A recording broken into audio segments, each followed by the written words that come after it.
नमस्कार बंधुओं, कैसे हैं आप लोग। आशा है आप सब सही ही होंगे। लीजिए, हम प्रस्तुत हुए हैं साहित्य एक समंदर में आज 2 लघु कथाएं लेकर। यूँ समझ लीजिए कि पिछले साल 2 लघु कथाकार तारे रूप में परिवर्तित हो गए हैं। उनको श्रद्धांजलि स्वरूप ये लघु कथाएं हम सुना रहे हैं, उनको याद करते हुए। अभी कई बार उनकी रचनाएं सामने आई और हमने सोचा पढ़ेंगे, लेकिन फिर ध्यान नहीं रहा और बात आई गई होती रही।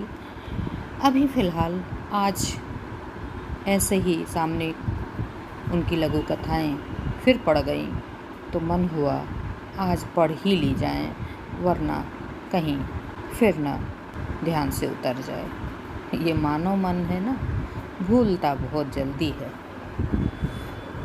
तो हम भूल जाएं उनकी लघु कथाओं को पढ़ना, इससे पहले ही उनकी लघु कथाएं क्यों न पढ़ ली जाएं। तो लीजिए, श्रद्धा सुमन अर्पित है। पहली लघु कथा है रवि प्रभाकर भैया की कुकनुस। समुद्र की उतंग लहरों की स्वर लहरियों से गुंजायमान वातावरण में निश्चिंत भाव से चहकते गुटुरगू करते दाना चुग रहे कबूतरों की गर्दनें अनायास ही होटल ताज की ओर से आ रहे लोगों की दिशा में मुड़ गईं। आज फिर कुछ दरबान चमचमाती पॉलीथीन की थैलियां हाथ में लिए विदेशी पर्यटकों के साथ उनकी तरफ बढ़ रहे थे।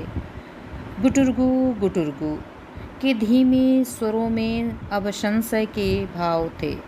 ज्यों ही दरबानों ने थैलियों में से दाना निकालकर कबूतरों की ओर उछाला, वे सभी उड़कर साथ सटे पेड़ों और बिजली के खंभों की तारों पर बैठ गए। सेल्फी लेने को बेताब महंगे सेलफोन लिए विदेशी पर्यटकों के बाजू उनके मुंह की तरह लटक गए। गुटुरगू का स्वर अब बंद हो गया और वातावरण में नीरवता सी पसर गई। पुच करके दाना डालकर कबूतरों को आमंत्रित कर रहे दरबानों के चेहरों पर खीज और निराशा स्पष्ट झलक रही थी। तभी एकदम से कुछ हलचल हुई। कबूतरों के पंखों के फड़फड़ाने और उल्लास से भरे गुटुरगू के स्वरों से दरबान चौंक उठे। उन्हें समझते देर न लगी कि वह आज फिर आ गया है। उनकी नज़रें उधर मुड़ गईं जिस तरफ कबूतर उड़ कर जा रहे थे। ढीली पतलून, पैबंदों से सजा ओवरसाइज कोट और सिर पर मैला सा हैट। हाँ, वो ही था। धीरे धीरे ऐ करते हुए पुराने से कपड़े की थैली से दाना निकालकर कबूतरों की ओर बिखेर रहा था। गर्दनें मटका कर गुटुरगू करते दाना चुग रहे कबूतरों में से कुछ उसके कंधे और सिर पर जा बैठे, जैसे पूछ रहे हों कितने दिनों से कहाँ थे। इस हरामी ने तो जीना हराम कर रखा है।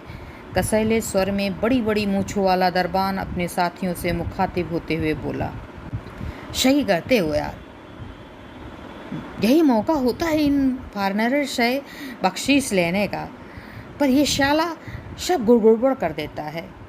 छोटी छोटी आंखों वाला गोरखा भी गुस्से से भरा हुआ था। अपने फॉरेनर गेस्ट कबूतरों संग सेल्फी लेकर कितना खुश हो जाते हैं और हमें भी खुश कर देते हैं, पर इस साले बेमंगे की वजह से अभी पिछले हफ्ते ही इसे वार्निंग दी थी कि हम सब इधर हों तो दिखाई न दिया करे। लगता है आज इसे सबक सिखाना ही पड़ेगा। एक और दरबान का दांत भींचा स्वर उभरा और वे सभी तेजी से उसकी ओर चल पड़े। ओए, तुझे मना किया था ना, इस तरफ मत आया कर। तेज कदमों की आहट और गुस्से भरी आवाज़ सुनकर वह सहम गया। कबूतर उड़कर पेड़ पर जा बैठे और गुटुरगू करने लगे। इस बार उनकी गुटुरगू में आक्रोश झलक रहा था। जी, वो मैं क्या बकरी जैसे मिमिया रहा है साले।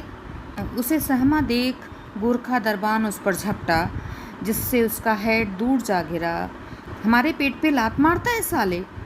बड़ी बड़ी मूंछों वाले दरबान ने उसके कोट का कॉलर पकड़कर एकदम से झटक दिया। जैसे ही कॉलर झटका तो कोट के अंदर से सैकड़ों कबूतर फड़फड़ाते हुए निकले और आकाश की ओर उड़ गए।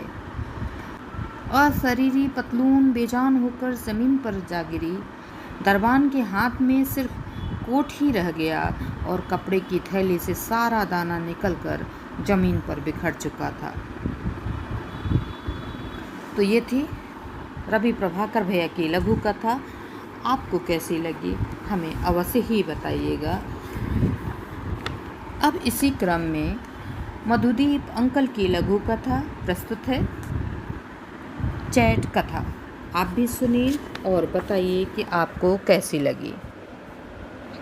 रीमा ने 2 घंटे पहले ही फेसबुक पर अपनी नई फ़ोटो पोस्ट की थी। अब तक 200 लाइक, 30 कमेंट और 3 शेयर आ चुके हैं। वो बहुत ही रोमांचित महसूस कर रही है। हाय सेक्सी। फेसबुक पर चैट बॉक्स खुलता है। हाय रैम, कैसे हो? बड़ी हॉट फोटो पोस्ट की है। You like that? Oh yes, superb. Thanks a lot. तुम बहुत क्यूट हो। सच? मैं कैसे मान लूँ? मैं 3 महीने से तुमसे चैट कर रहा हूँ।